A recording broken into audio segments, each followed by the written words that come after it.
The Crisis Coordination Center of the Galactic Council was a gleaming testament to anxiety.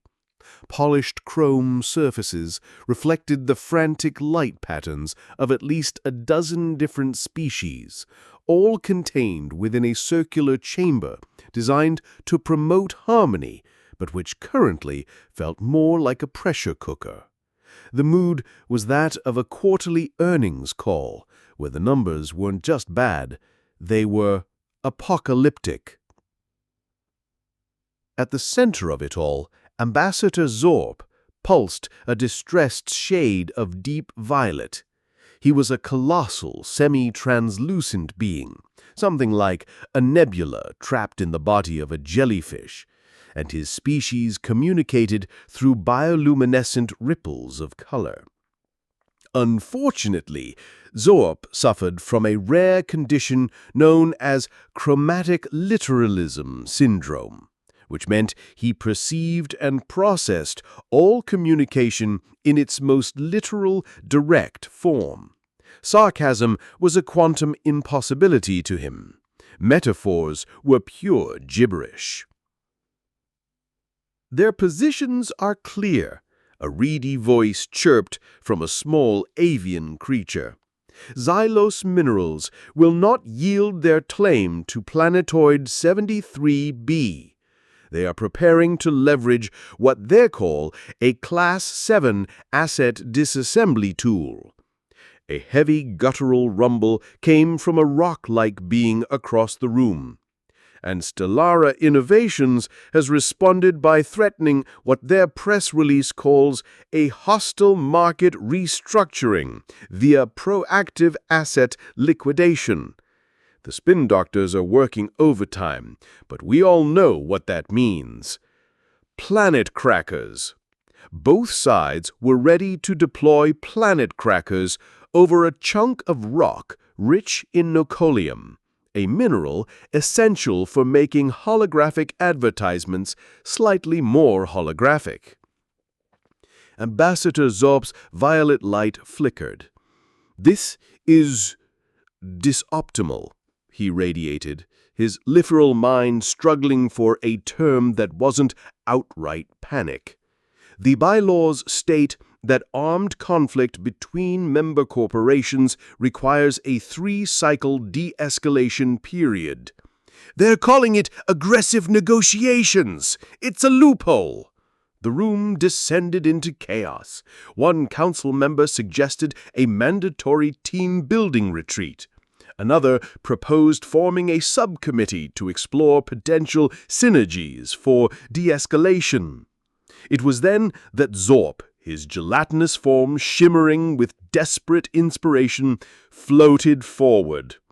"Council members," he pulsed, his light turning a hopeful, if shaky, shade of cyan. "There is one final option, a neutral third-party arbitrator, a specialist from a sector known for its unique perspective on conflict resolution. Sector 7, Quadrant G. Planet designation, Earth." A hush fell over the room. Earth, the death world. The planet with the fauna was homicidal, the flora was poisonous, and the dominant species drank neurotoxins for recreation. "What kind of specialist?" the rock creature grumbled skeptically. Zorp consulted his datapad. The universal translator had done its best with the obscure human job title. "According to my findings, we can hire a human professional designated as an arbiter of consequence and systemic integrity." A wave of collective, unadulterated relief washed over the chamber. An arbiter of consequence, a master of systemic integrity. It sounded powerful. It sounded decisive. It sounded like exactly what they needed. "Do it!" the council chair commanded. "Hire this human, whatever the cost." Zorp pulsed a steady affirmative blue. He had no idea that the Universal Translator, in its valiant effort to make sense of human bureaucracy, had slightly embellished the title. The original text read, Occupational Safety and Health Inspector. Hours later, Ambassador Zorp glided into the designated waiting area of the Galactic Embassy, a chamber of minimalist white design and serene silence. The silence was being intermittently broken by the squeak rip of a tape dispenser. He found the human. He was not a 7-foot-tall warrior. He was not a wizened sage with eyes that had seen 1,000 years. He was a man named Leo Barnes. He was middle-aged, slightly balding, and wearing a pair of unflattering safety glasses. His entire body was encased in a high-visibility orange jumpsuit that was an affront to the station's carefully curated aesthetic. Currently, Leo was on his hands and knees, meticulously applying a strip of black and yellow hazard tape to the base of a perfectly harmless, low-poly decorative sculpture. Zorp floated closer, his internal bioluminescence cycling through shades of polite, introductory turquoise. "Greetings. I am Ambassador Zorp. I presume you are the arbiter, Leo Barnes?" Leo didn't look up. He pressed the tape down firmly with his thumb, ensuring there were no air bubbles. "Just a second," he muttered. He finished the corner, stood up, and admired his handiwork with a professional nod. Perfect. Trip hazard neutralized. He finally turned to Zorp. His face held the profound, unshakable seriousness one usually reserves for asbestos removal. He said, "All right." He tapped on a datapad strapped to his wrist. "Ambassador Zorp, correct?" "That is my designation." Zorp pulsed, relieved that the arbiter was getting straight to business. "Good. I'm going to have to stop you right there," Leo said, his voice a monotone of pure regulation. He pointed a firm finger at the floating lounge disc Zorp was hovering over. "That designated seating unit. It fails to meet the ergonomic standards outlined in the Interstellar Seating Accord, subsection C, paragraph 4. There's inadequate lumbar support." He tapped on his datapad, which made a soft, officious chime. A form appeared on its screen. "I'm issuing a formal warning," Leo continued, deadpan. "A repeat violation will result in a compliance fine. Please acknowledge receipt by imprinting your appendage on the designated field." He held out the datapad. Zorp froze. His turquoise light flickered and died, replaced by a pulsing, alarmed crimson. This was a diplomat. He understood nuance, threats, and posturing. This was something else. This wasn't a greeting. This was a test. This human, this arbiter, had assessed him in seconds and immediately found him wanting. He had bypassed all pleasantries and launched the first salvo in a complex psychological negotiation. The citation wasn't about a chair. It was a declaration of inadequacy, a demonstration of superior perception.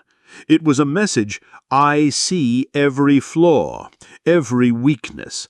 Nothing escapes my notice. Zorp's form trembled. The council had chosen wisely.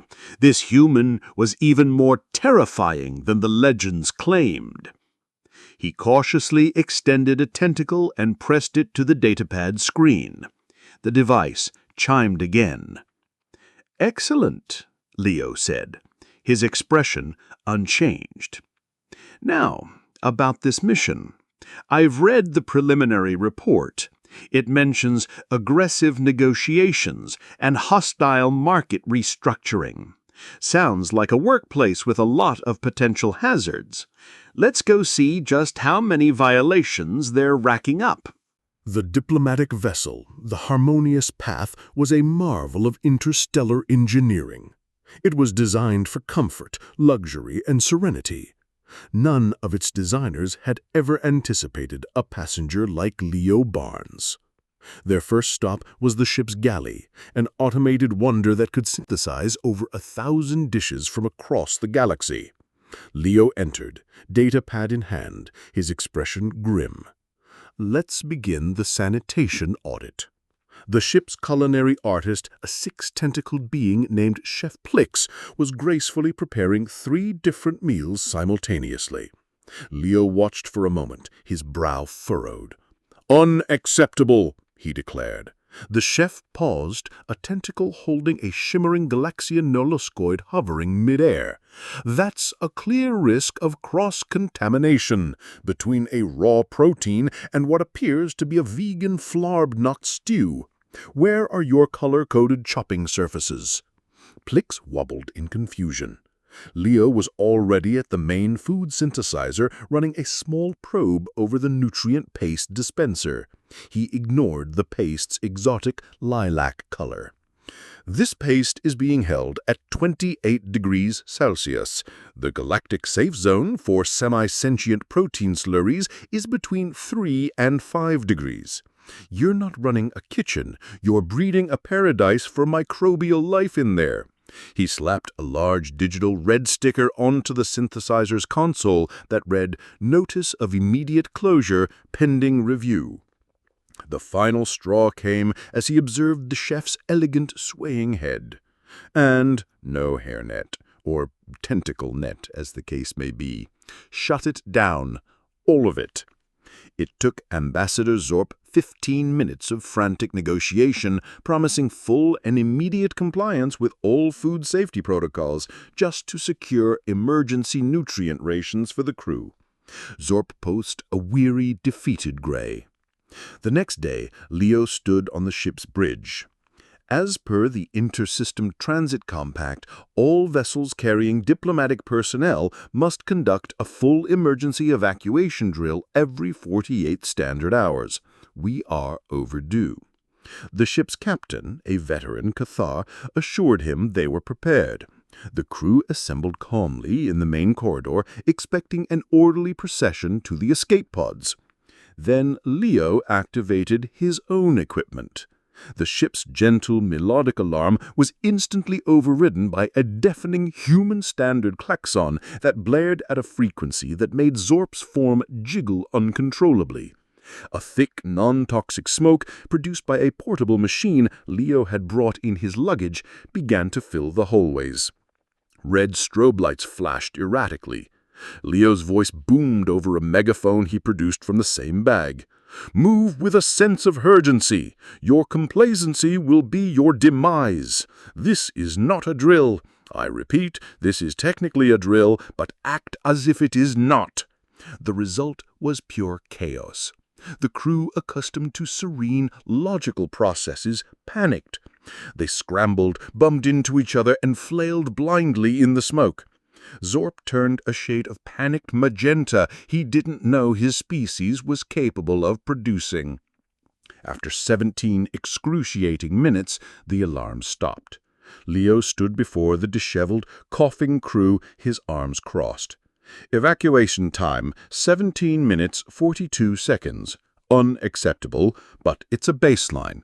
We will conduct another drill in 6 hours. A collective groan of despair echoed through the ship. Leo's final inspection before they reached the negotiation site was the armory. There he found the head of security, a 7-foot-tall reptilian warrior named General Crix, polishing his plasma rifle. Leo circled him slowly, like a predator inspecting its prey. "The kinetic plating is impressive, but I see no high-visibility markings. How is your team supposed to maintain visual contact in a low-light combat scenario?" He tapped the general's fearsome, horned helmet. I'm sure this offers excellent protection from directed energy weapons, but does it meet the GS9 standard for falling debris impact resistance? Before the general could formulate a response, Leo pulled a bright yellow hard hat from his satchel. "You should be wearing this," he said, holding it out. General Krixt, a being who had wrestled space krakens and stared down the barrels of ion cannons, simply stared at the piece of plastic as if it was the most profound and deadly insult he had ever received. Zorp had to physically pull Leo from the room before an interplanetary incident could be sparked over a piece of standard-issue construction equipment. "This is it, Arbiter," Zorp pulsed, his light a nervous, flickering orange. The CEOs of the two warring corporations had demanded an immediate pre-negotiation conference call. The crux of the matter. Your insight will be invaluable. A massive holographic screen shimmered to life in the center of the conference room. On one side appeared CEO Grax, a hulking, rhino-like creature stuffed into an expensive-looking suit. On the other was Director Klin, a shimmering entity of pure energy contained within a sleek obsidian vessel. They immediately started shouting. "Grax," Klin's synthesized voice boomed, "your expansionist policies are about to be met with aggressive market correction." "Klin," Grax roared back, "we will aggressively obsolete your entire product line. Your quarterly growth will be fueled by the liquidation of our spare parts." The threats continued, a storm of corporate jargon and barely veiled violence. "We will leverage our core competencies to deconstruct your supply chain. Our synergy will be your annihilation." Through it all, Leo Barnes sat at the table, his face a mask of placid neutrality. He took methodical notes on his data pad, looking less like an arbiter of galactic peace and more like a court stenographer recording a particularly dull deposition. The call ended with both CEOs threatening to activate their final acquisition protocols before their images vanished. The room was silent, the air thick with tension. Zorp turned to Leo, his entire form a frantic question mark of light. "Arbiter Barnes, your assessment. What is your strategic analysis of their positions, their threats?" Leo looked up from his notes, his expression utterly unchanged. He cleared his throat. "Their primary holographic projectors are positioned approximately 15 degrees too high. This creates a significant risk of chronic cervical strain for any being under 2.5 meters tall who has to view the screen for prolonged periods of time. It's a clear violation of the Galactic Ergonomics Mandate, subsection 4, paragraph B." He made one final tap on his data pad. "I've logged it," he said with a grim finality. "It's a major fine." Zorp stared. His magnificent nebular form flickered once, twice, and then went completely, utterly blank with disbelief. The negotiation room on Neutral Station Epsilon was a masterpiece of sterile symmetry. The table was a perfect circle. The chairs were identical. The air was recycled to a precise, neutral scent. It was a room designed to prevent any possible advantage.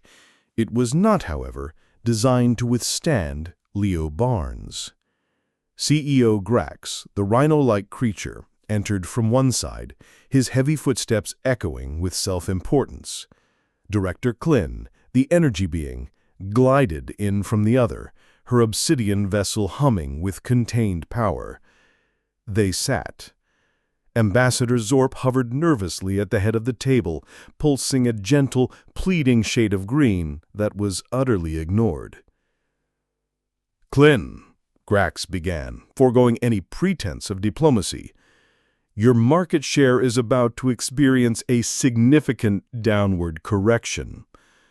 Grax, Clinn's synthesized voice retorted, your entire corporate infrastructure is a legacy system waiting to be deprecated violently. We will absorb your assets. Our quarterly growth will be fueled by your liquidation. Leo, who had been quietly setting up his datapad, let out a soft sigh.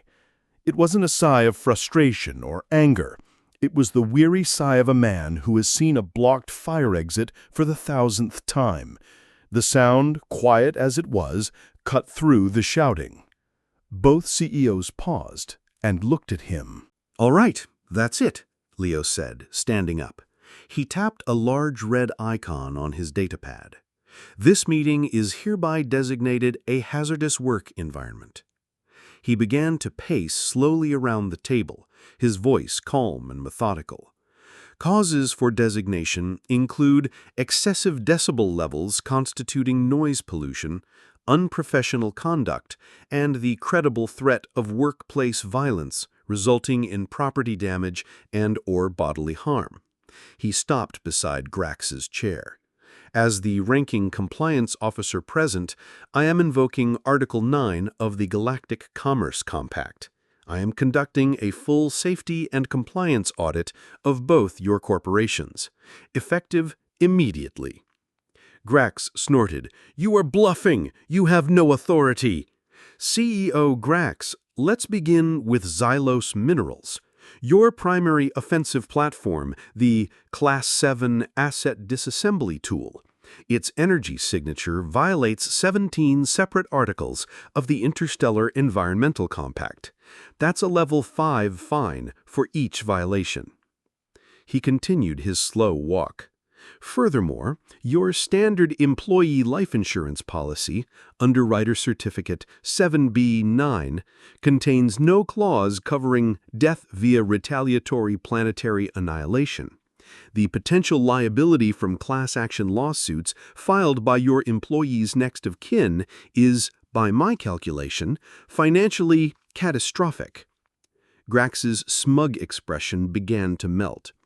Leo was now standing behind Director Clinn's vessel. "Director Clin, Stellara Innovations, your fleet of sentient AI weapons, according to the Sentient Asset Declaration Act, any AI achieving a consciousness rating above C4 must have a Form 2B, a Declaration of Self-Awareness, filed on its behalf within 3 business cycles of its genesis." He looked at Clinn's humming form and raised a single unimpressed eyebrow. "I've cross-referenced with the central database. None of your 5,000 Stellara Vindicator battle drones have filed the correct paperwork. They are, therefore, operating as illegal, undeclared sentient assets. All 5,000 of them are subject to immediate decommissioning and impoundment by the state." Clinn's vibrant energy field flickered violently, dimming for a moment. Leo returned to the head of the table and swiped his datapad. The main holographic screen in the room, previously showing the corporate logos, now displayed a massive, terrifyingly complex spreadsheet. The columns had names like projected fines, sanction levies, mandatory environmental cleanup bonds, and legal fee estimates. After calculating all current and projected violations, Leo announced to the silent room, the total preliminary liability for both your corporations comes to approximately 700 trillion credits. He paused for effect. Each. The silence in the room was now so profound it felt like a physical weight. Grax's jaw was slack. Clinn's energy form had shrunk by a visible 10%. Leo's face remained a mask of bureaucratic indifference. Frankly, continuing this conflict is not a fiscally responsible course of action. Peace, or at the very least a cessation of hostilities, is the only option that keeps you out of multi-generational bankruptcy. He made a final gesture on his datapad. Two thick, multi-page digital forms materialized on the table in front of the CEOs. "Now," Leo said, his voice dropping to a tone of grim finality, "please sign these incident report forms in triplicate." Grax and Klin stared at the astronomical number on the screen. They stared at the mundane, complex forms on the table. They looked at each other, and for the first time in decades, the leaders of Xylos Minerals and Stellara Innovations found common ground. Absolute, primal terror of paperwork. Grax was the first to speak, his voice a quiet, defeated rasp. "Director Klin, a hostile takeover would be financially inefficient at this juncture." Klin's synthesized voice was soft, almost a whisper. "Indeed, CEO Grax. A strategic merger, however, would allow us to synergize our legal departments to deal with this." Ambassador Zorp watched, his colors swirling from utter, catatonic disbelief to a dawning brilliant gold of comprehension, as the two most powerful corporate leaders in the galaxy began to frantically hammer out the details of the largest, most panicked merger in galactic history. A week later, Leo Barnes was on a shuttle heading back to the Sol system. He was finishing his final report. The last line read, "Recommendation: a hazard pay bonus of 15% is requested due to consistent exposure to non-compliant environments and unprofessional conduct from senior management." On a news screen in the shuttle, a headline flashed: "Xylos-Stellara merger avoids war. Galaxy saved. Mysterious compliance officer hailed as hero." The segment went on to report that galactic sales of hard hats, high-visibility vests, and fire extinguishers had spiked by over 10,000%. A final call came through from Zorp. "Arbiter Barnes, the galaxy owes you a debt it can never repay." Zorp pulsed ecstatically. "Will you consider another assignment? The Glib-Glor border dispute is heating up." Leo shook his head, adjusting his glasses. "Sorry, Ambassador, I'm booked. I have to keynote a conference back home next week." Zorp's light glowed with reverent awe. "A summit of arbiters, no doubt. To what great topic will you be lending your wisdom?" "It's the annual Tri-State Conference on Elevator and Escalator Safety Regulations.